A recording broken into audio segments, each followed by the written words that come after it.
Everyone, आज शुरू करते हैं हम सेंटेंस। सेंटेंस क्या है, किसको कहते हैं और कितने प्रकार का होता है, आज हम इस वीडियो के माध्यम से इसी को समझेंगे।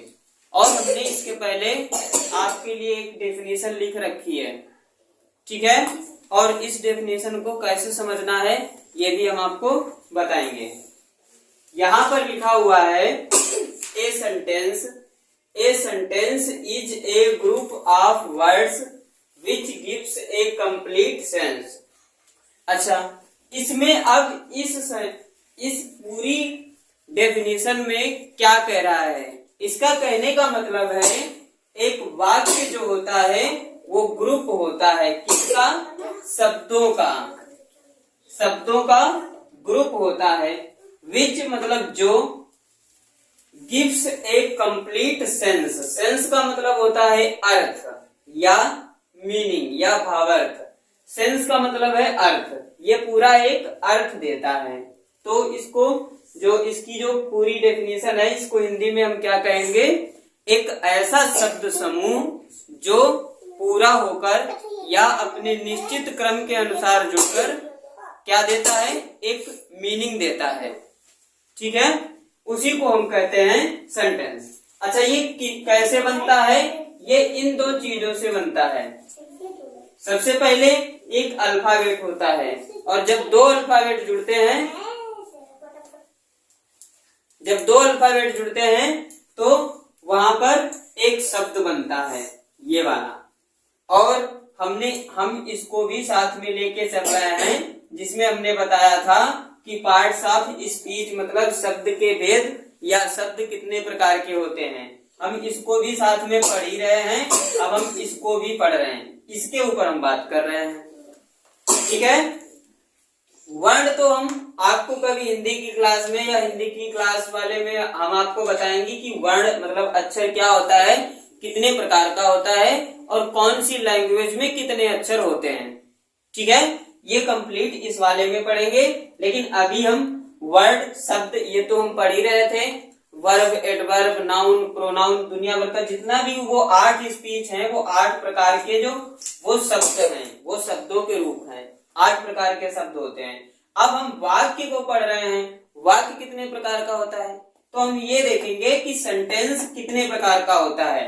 और इसमें ये दो मेन होते हैं, अगर ये नहीं होंगे तो सेंटेंस बनना सबसे बेकार, मतलब मुश्किल ही है, पूरा सेंटेंस बन ही नहीं सकता। तो हमें क्या करना है कि ये देखना है कि शब्द कितने प्रकार के होते हैं, वो तो हमने बताया है 8 प्रकार के होते हैं। Noun, pronoun, verb, adverb, adjective और कंजक्शन, इंटरजेक्शन, ये सारे जो होते हैं वो वर्ड के प्रकार थे, शब्द के भेद, जिसको हम कहते हैं पार्ट ऑफ स्पीच। और अब हम देखते हैं कि सेंटेंस क्या होता है। अब हम सेंटेंस की बात करेंगे तो इन चीजों से मिलकर बनता है। पहले तो अल्फाबेट होगा, फिर 2 या 3 अल्फाबेट या 4 अल्फाबेट मिलकर एक शब्द का निर्माण करेंगे। और जब शब्द बन जाएगा तो कई सारे शब्द एक अपने सीरियल में रहकर और एक पूरी बात का अर्थ देंगे, उसी को हम कहेंगे सेंटेंस। और जब कोई पूरे कम से कम 8, 10 या 5, 3, 2, 1 जो भी हो, जैसी बात होती है वैसे ही सेंटेंस रहते हैं। उसमें सेंटेंस कैसे होते हैं ये अभी पता चलेगा। और सेंटेंस कितने तक जुड़ते हैं तब एक पूरी बात बनती है। एक ही सेंटेंस में भी पूरी बात हो जाती है, उसको भी हम सेंटेंस कहते हैं। कभी कभी तो ऐसा होता है एक शब्द ही होता है खाली, उसको भी हम सेंटेंस बोल देते हैं, वो किस प्रकार से सेंटेंस होगा। और कभी कभी ऐसा होता है कि कम से कम 2 पेज या 1 पेज या मतलब 100, 10, 20, 15 ऐसे पूरे सेंटेंस दिए रहते हैं, तब एक पूरी बात बन पाती है। तो बात को पूरी करने के लिए बहुत तरीके के जो सेंटेंस होते हैं वो प्रयोग किए जाते हैं, लेकिन वही सेंटेंस हमें पढ़ने हैं कि सेंटेंस होते कितने प्रकार के हैं और कैसे कैसे हम इनका प्रयोग कहाँ कहाँ पर करते हैं। अभी शब्दों का प्रयोग तो हम देख ही रहे थे पार्ट्स ऑफ स्पीच में, ठीक है। चलिए अब हम देखते हैं सेंटेंस होता क्या है। ये हमने अभी आपको शुरू में ही बताया था कि ये एक डिफिनेशन लिखी है, ये पूरी डिफिनेशन डिफाइन करती है कि हाँ ये वाक्य है, इसी को हम वाक्य कहेंगे। क्या है? A sentence is a group of words which gives A complete sense. कह रहा है कि एक सेंटेंस जो होता है वो एक शब्द है, वो एक ग्रुप है पूरा, किसका? शब्दों का। एक सेंटेंस एक ग्रुप है पूरे शब्दों का, और सही फिर जो एक पूरा अर्थ देता है उसी को हम कहते हैं सेंटेंस। ठीक है। चलिए अब हम देखते हैं इसको, हम सेंटेंस को पढ़ेंगे। ये कितने प्रकार का होता है? शब्द कितने प्रकार का होता है? 8 प्रकार का। और अक्षर कितने प्रकार का होता है? ये हम हिंदी की क्लास में पढ़ेंगे। आप कमेंट छोड़ देना कि कब आपको चाहिए कि शब्द कब होगा, शब्द क्या होता है, कितने प्रकार का होता है। तो ये हम हिंदी में आपको बताएंगे, हिंदी की क्लास कभी चलाएंगे तब आपको बताएंगे कि शब्द जो आपका वर्ण है, जो अक्षर है, वो कितने प्रकार का होता है। ठीक है। चलिए अब हम इसको हटाते हैं। फिर अभी ये डेफिनेशन लिखी है और इसी को ध्यान में रखते हुए हम ये जानेंगे कि जो सेंटेंस होते हैं वो कितने प्रकार के होते हैं। जिस तरीके से हमने देखा था कि पार्ट्स ऑफ स्पीच मतलब जो शब्द हैं वो 8 प्रकार के होते हैं, ये तो हमें पता ही है। और हमें अक्षर नहीं पता है कितने प्रकार के होते हैं। तो अक्षर तो सिर्फ वैसे 2 प्रकार के होते हैं, एक स्वर और एक व्यंजन, एक जिसको हम कॉन्सोनेंट कहते हैं और वोवेल कहते हैं। ठीक है। चलिए अब हम अब बात कर लेते हैं कि सेंटेंस कितने प्रकार के होते हैं। चलिए तो लिखिए टाइप ऑफ सेंटेंस। यहाँ पर हम लोग लिखेंगे type of sentence, type of sentence. यहाँ पे लिखेंगे हम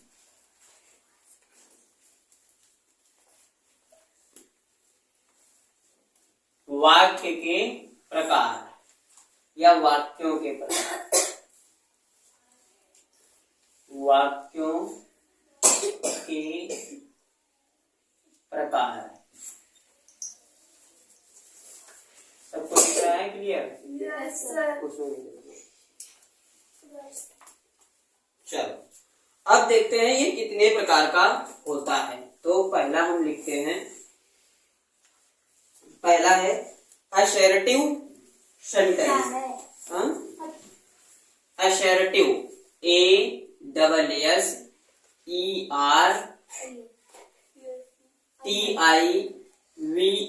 असर्टिव।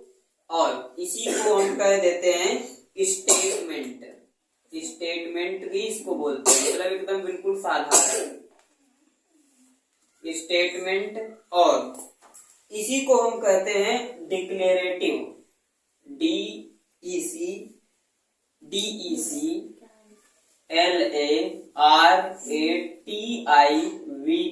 डिक्लेरेटिव। और इसको हिंदी में कहते हैं,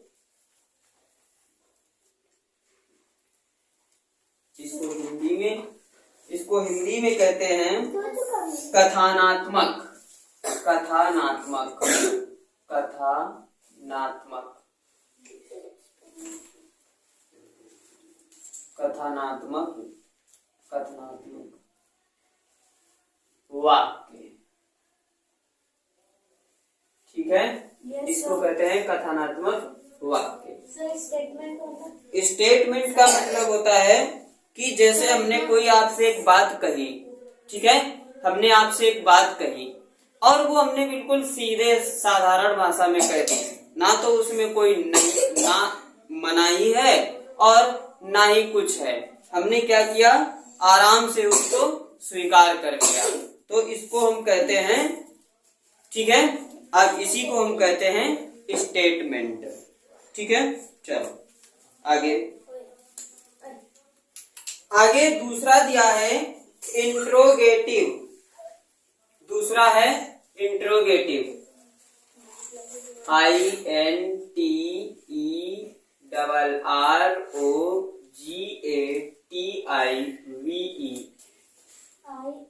इंट्रोगेटिव सेंटेंस।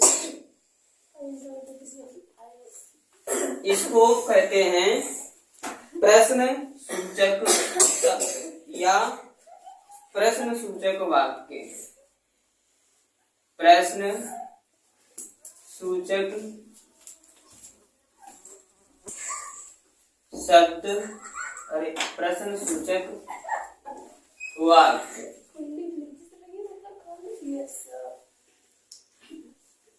ठीक, अच्छा तीसरा क्या है?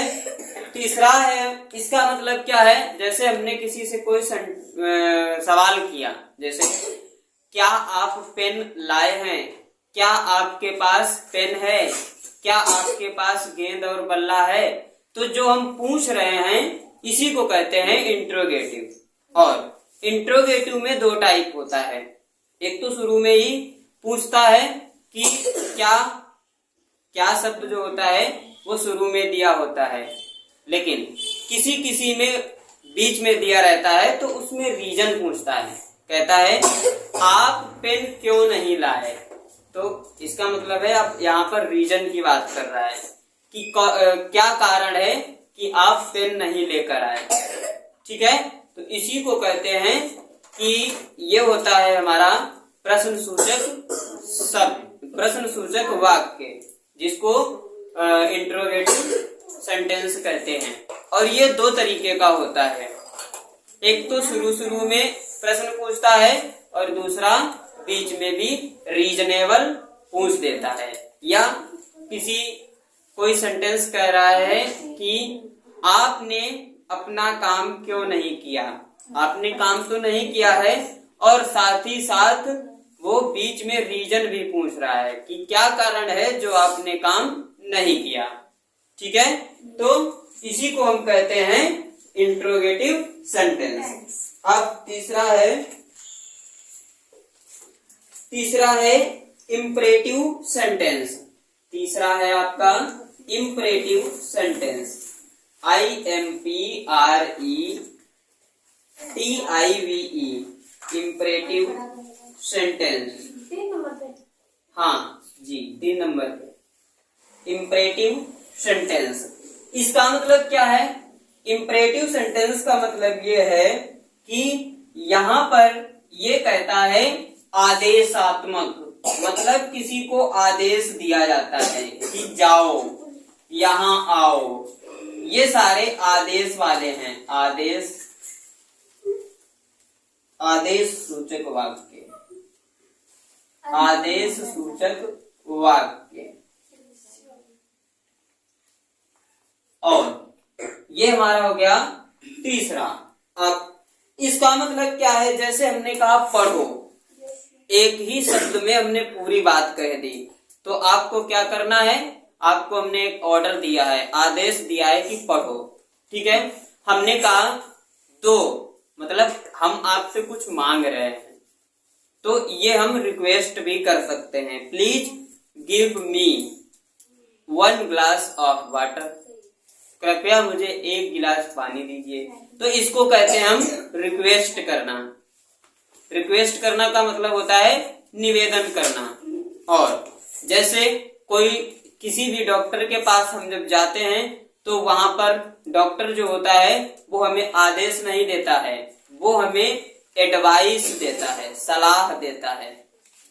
तो ये भी हमारा किस में आएगा? इंपरेटिव में। कहेगा इस खुराक को दोपहर को खाना है, या इस दवाई को खाना खाने के बाद खाना है, इस दवाई को खाना खाने से पहले खाना है। अब खाओ या ना खाओ ये आपके ऊपर है, लेकिन वो आपको सलाह दे रहा है और आपके अच्छे के लिए कह रहा है। तो ये भी जो सेंटेंस है ये किस में आएगा? इंपरेटिव में। और ठीक उसी प्रकार कुछ कमांड वाले सेंटेंस होते हैं, जिनमें जैसे डिफेंस कमांड होता है या कोई किसी सेना वगैरह का मेजर कैप्टन या कोई भी ग्रुप मेंबर होता है, वो कहता है गोली चलाओ, तो इसका मतलब है उसने कमांड दिया है, सारे लोग गोली चलाने लगते हैं, तो इसको भी ये कमांड है, इसको भी हम इंपरेटिव सेंटेंस में रखते हैं। इंपरेटिव सेंटेंस क्या होता है वो इसी वीडियो के अगले में हम पढ़ेंगे। इंपरेटिव सेंटेंस क्या होता है, क्वेश्चन वर्ड, क्वेश्चन वाले जिनको हम इंट्रोगेटिव सेंटेंस कहते हैं, ये भी हम पढ़ेंगे। असर्टिव क्या होता है ये भी हम पढ़ेंगे।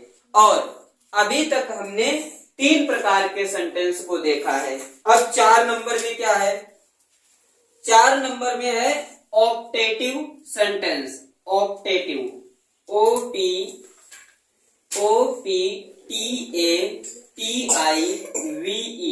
Optative sentence.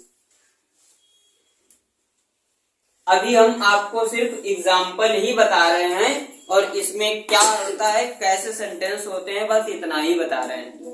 ठीक है, तो आगे की जो इसको हम डिटेल में जानेंगे तब हम इसका एक एक पार्ट पढ़ेंगे। जैसे हम इसको पढ़ेंगे तो इसके बारे में पूरा जानेंगे, डिक्लेरेटिव क्यों कहते हैं इसको, स्टेटमेंट वाला क्यों कहते हैं, असर्टिव क्यों कहते हैं, और इसको हिंदी में सिर्फ एक ही कह देते हैं, कथनात्मक वाक्य, बस हो गया। लेकिन इंग्लिश में इसको 3-3 जगह 3-3 तरीके से बोला जा रहा है, ये क्यों 3-3 तरीके से बोला जा रहा है। ठीक है, तो इसका रीजन हम कब जानेंगे, जब इसको हम एक एक करके पढ़ेंगे। दूसरा क्या था, इंट्रोगेटिव सेंटेंस, ये क्या होता है, कितने प्रकार का होता है, अभी हमने कुछ नहीं बताया, सिर्फ आपको एक एग्जाम्पल दिया है।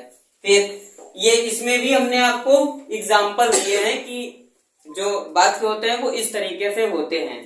अब ये जो ऑप्टेटिव सेंटेंस है इसका क्या काम है, ये किस तरीके का होता है, इसको कहते हैं कामनावाचक। कामनावाचक का मतलब है आप दीर्घायु रहें, आशीर्वाद देना जिसको कहते हैं। कामना वाले शब्द या इच्छा पूर्ण, कि मेरी इच्छा है, हे भगवान मेरी इच्छा है मेरे नंबर अच्छे आए, तो इसको हम कामनावाचक सेंटेंस कहते हैं। कामना या इच्छा पूर्ण वाचक सूचक। हाँ, इसमें जैसे अभी किसी को बधाई देते हैं कि बधाई हो आप अच्छे नंबरों से पास हुए हैं, तो इसका मतलब है कि हम उसके अच्छे के लिए कामना कर रहे हैं ईश्वर से, तो इसको हम कहते हैं कामना सूचक वाक्य। ठीक है, अब आगे और भी कई प्रकार के ऐसे सेंटेंस होते हैं, जैसे हमने कहा आप जल्दी ही एक महान व्यक्ति के रूप में ऊपर उठ जाएं, या भगवान आपको सद्बुद्धि दे। ये जो ऐसे सेंटेंस होते हैं इन्हीं को हम ऑप्टेटिव सेंटेंस कहते हैं। जैसे आपके घर में कोई रिश्तेदार आया और आपने उसके पैर छू लिए, तो आपको कहेगा दीर्घायु भव, या मतलब आपका जल्दी कुछ अच्छी कामना, अच्छा आशीर्वाद देते हैं। जो आशीर्वाद वाले होते हैं उन्हीं को हम कहते हैं ऑप्टेटिव सेंटेंस। उनको हम इंपरेटिव में भी नहीं रख सकते और ना ही असर्टिव में और ना ही उनको इंट्रोगेटिव में। ठीक है, तो अब ये 4 तरीके के सेंटेंस हैं अभी, और एक और है जिसको 5 नंबर में लिखते हैं हम, और ये है आपका एक्सक्लामेटरी, EXCLAMATORY,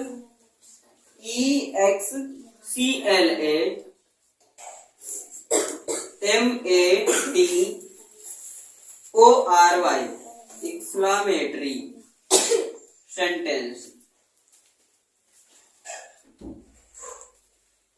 ठीक है, और इसको कहते हैं हम विस्मयादिबोधक। विस्मयादि,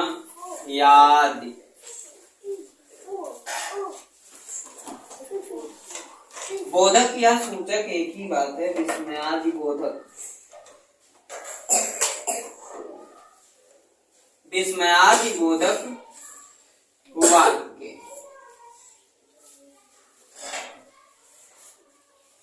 ठीक है, ये इतने प्रकार के सेंटेंस होते हैं, जिनको हम पढ़ेंगे अभी। और ये कैसे प्रयोग किए जाते हैं और इनका कहाँ कहाँ पर प्रयोग किया जाता है। वैसे तो किसी भी कहानी या ड्रामा में, मतलब नाटक में, फिल्म में, ये हर तरीके के सेंटेंस यूज होते हैं। आप गौर करेंगे तभी आपको पता चल पाएगा। ठीक है, तो इस तरीके के बहुत सारे सेंटेंस होते हैं जो हम हमेशा प्रयोग करते रहते हैं। और इन सारे सेंटेंस को अब हम एक एक करके पढ़ेंगे। अब हम देखते हैं, हमारा जो पहला पार्ट था वो था हमारा असर्टिव सेंटेंस। फर्स्ट वाला था assertive sentence, ASSERTIVE, assertive sentence. क्या होता है ये होता है, क्या लिखवाया था हमने, कथनात्मक वाक्य, कथनात्मक वाक्य। और ये क्या होते हैं इनको हम अभी उदाहरण के द्वारा समझेंगे, और साथ ही साथ ये कहाँ कहाँ यूज किए जाते हैं और कब यूज किया जाते हैं, और ये बनते कैसे हैं, इनको हम कैसे बनाएंगे अगर हमें कोई दे दिया जाए, और पहचानेंगे कैसे। ठीक है, चलिए इसमें हम कथनात्मक जो वाक्य होता है ये बनता कैसे है, कितने प्रकार का होता है, ये सारी चीजें अब हम इसी में डिस्कस करेंगे।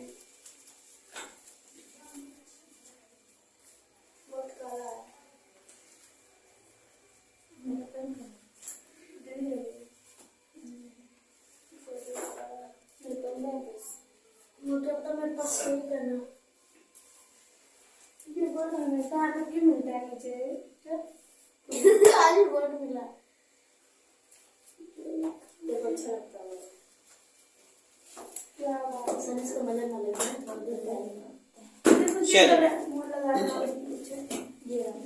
असर्टिव सेंटेंस जो होता है वो दो टाइप का होता है। अच्छा, पहले इसको हम कहते क्या है असर्टिव सेंटेंस को, मतलब असर्टिव सेंटेंस किसको कहते हैं। ये असर्टिव सेंटेंस होता है ऐसा वाक्य जो किसी कथन को व्यक्त करता है। कथन का मतलब है किसी बात को सीधे सीधे बयां कर देता है, इसी को हम कहते हैं assertive sentence. A sentence that makes a statement, यहां पर लिख देते हैं a sentence that makes a statement. ठीक है, और is called assertive sentence, is called assertive sentence, assertive sentence. Okay, ये इसका मतलब है कि एक ऐसा सेंटेंस जो एक स्टेटमेंट बनाता है, एक ऐसा सेंटेंस जो एक स्टेटमेंट बनाता है उसे हम असर्टिव सेंटेंस कहते हैं। हिंदी में ऐसा वाक्य जो किसी कथन को व्यक्त करता है उसे हम असर्टिव सेंटेंस कहते हैं। ठीक, ये दो प्रकार का होता है। कितने प्रकार का होता है? दो प्रकार का।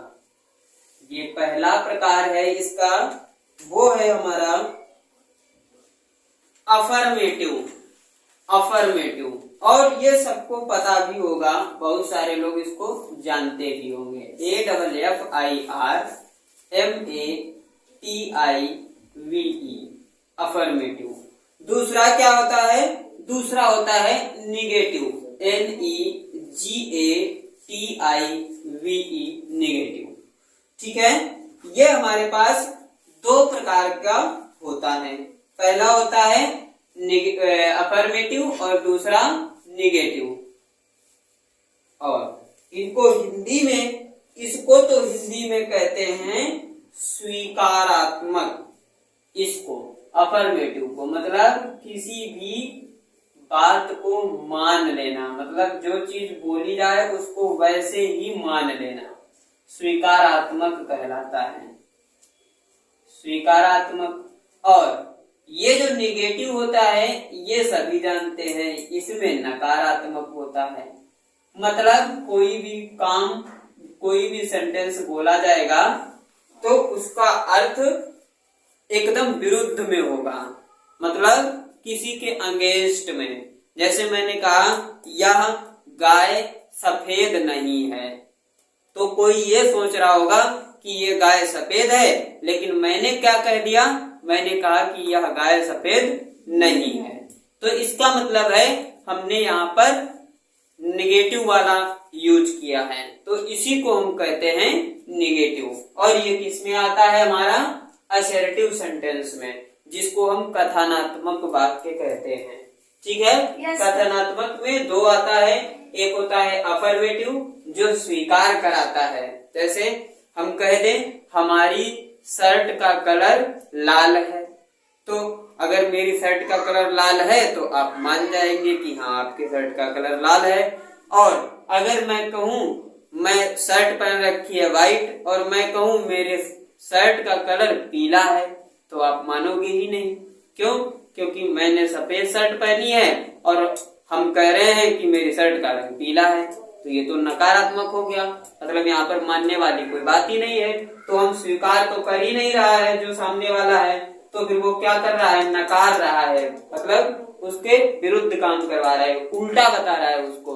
तो इसी को हम कहते हैं नेगेटिव। अच्छा, कुछ एग्जाम्पल देखो इसमें एक एग्जाम्पल लिखते हैं हम, और वो एग्जाम्पल कुछ इस तरीके से है। जैसे इसमें एक एग्जाम्पल लिखते हैं, Mohan is honest. Mohan is honest, HONEST। Mohan is honest, Hindi में इसको कहेंगे मोहन ईमानदार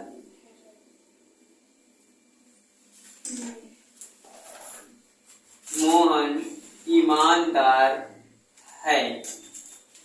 ठीक है, इसका ये अर्थ हो गया है। हमने एक सेंटेंस लिखा है और उसका अर्थ है मोहन ईमानदार है। मतलब अगर मोहन ईमानदार है तो ये बात स्वीकारात्मक वाक्य में रहेगी, मतलब स्वीकारात्मक मतलब अफर्मेटिव सेंटेंस।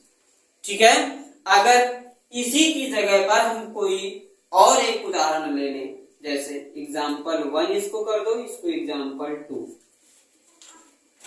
और आपका एग्जाम्पल 2 है my pen is red colour.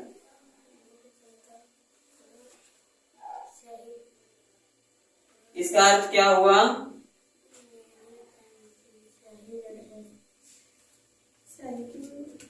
My pen is red colour, इसका मतलब है मेरा पेन लाल है, मेरा पेन का रंग लाल है।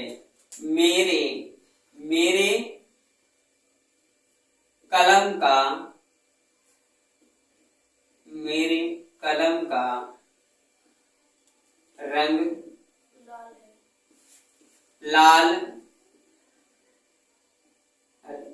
लाल है।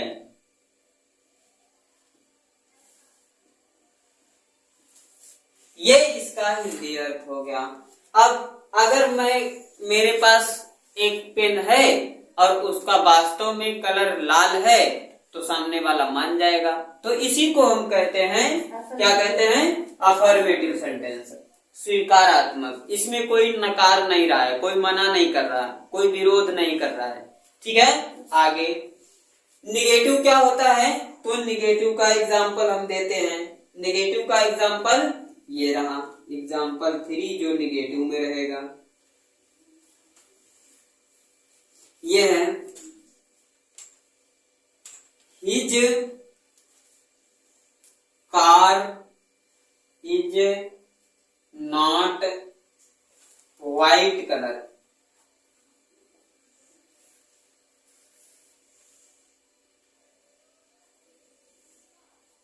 इसका मतलब है कि उसकी कार सफेद रंग की नहीं है, उसकी कार सफेद रंग की नहीं है, मतलब कि उसकी कार किसी दूसरे रंग की रही होगी, इसीलिए सामने वाले ने बोल दिया है कि उसकी कार सफेद रंग की नहीं है।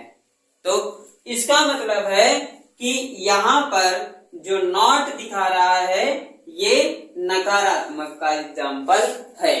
नकारात्मक में हमेशा नो और नॉट दो चीजें ज्यादा यूज होती हैं, और कभी कभी ये यहाँ पर नॉट की जगह और नो की जगह नेवर भी आता है, NEVER, ये भी आ जाता है कभी कभी। तो ये तीनों जो है काम किसका करते हैं? नकारात्मक का। इसमें 3 शब्द होते हैं जो यही काम करवाते हैं, नकारात्मक वाला। ठीक है, चलो अब आगे बढ़ते हैं, एक और एग्जाम्पल देखते हैं, फिर उसके बाद हम इसमें कुछ सेंटेंस लिखेंगे और उनको पहचान कर बताना है, और साथ ही साथ ये भी देखना है कि ये बनेंगे कैसे। वैसे यहाँ पर बनाने का तो कुछ नहीं है फिलहाल, लेकिन फिर भी सही रहेगा। तो अब अगला सेंटेंस लिखते हैं, माई स्कूल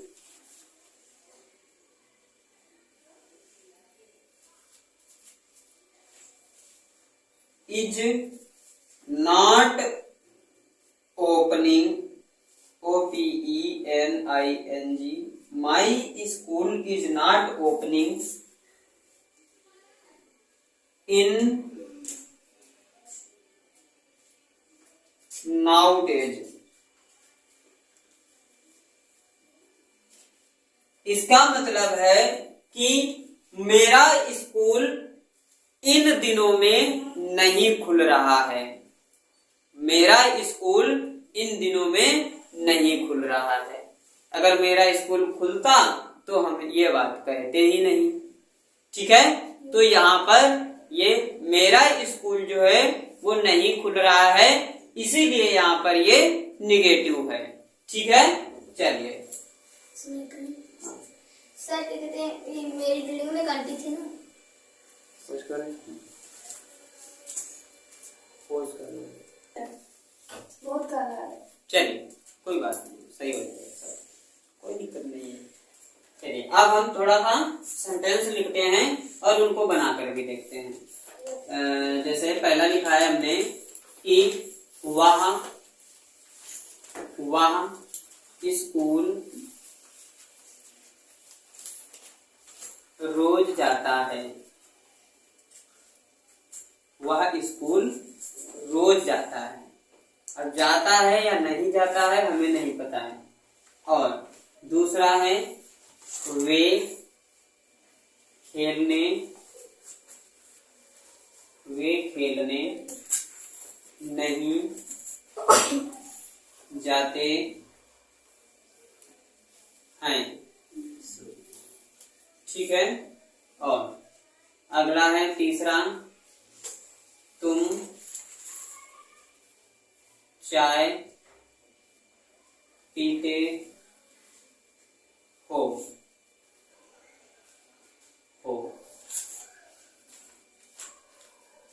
और 4 नंबर में वे सब वहां नहीं जाते हैं। चलिए अब इनमें हमें पहचान कर बताइए कि जो हमारा 3 नंबर वाला सेंटेंस है वो कौन सा है? अफर्मेटिव। अफर्मेटिव। क्यों? क्योंकि यहाँ पर कोई भी नकारने जैसी समस्या नहीं है। तो ये सेंटेंस हमारा किस में रहेगा? अफर्मेटिव में। और अगला हमारा 1 नंबर वाला सेंटेंस कौन सा है बताओ? अफर्मेटिव। हाँ, अफर्मेटिव।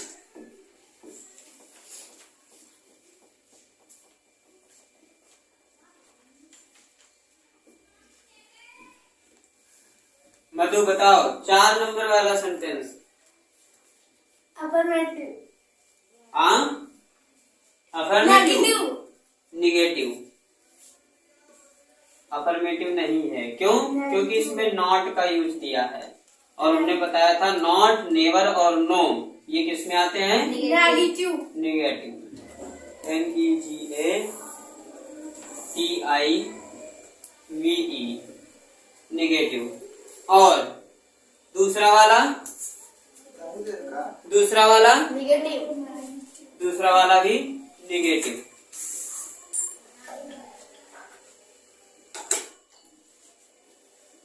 ठीक।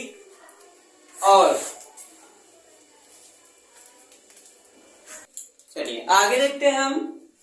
ये हमने सब समझ लिया कि जब इसमें कहीं पर निगेटिव वगैरह नहीं दिया है, आराम से किसी बात को मान लिया जा रहा है, तो हम उसको कहते हैं अफर्मेटिव।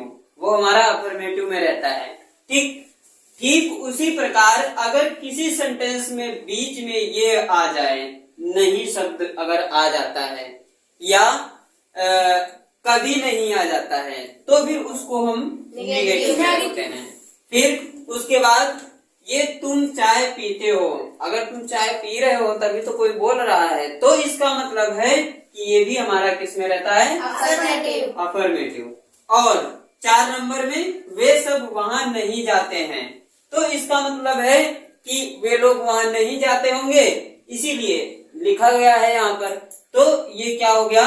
निगेटिव। ठीक।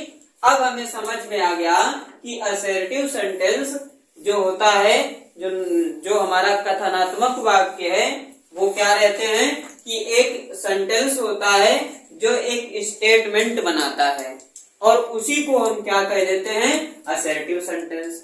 लेकिन जो असर्टिव सेंटेंस था वो हमारा 2 प्रकार का था। कौन कौन सा?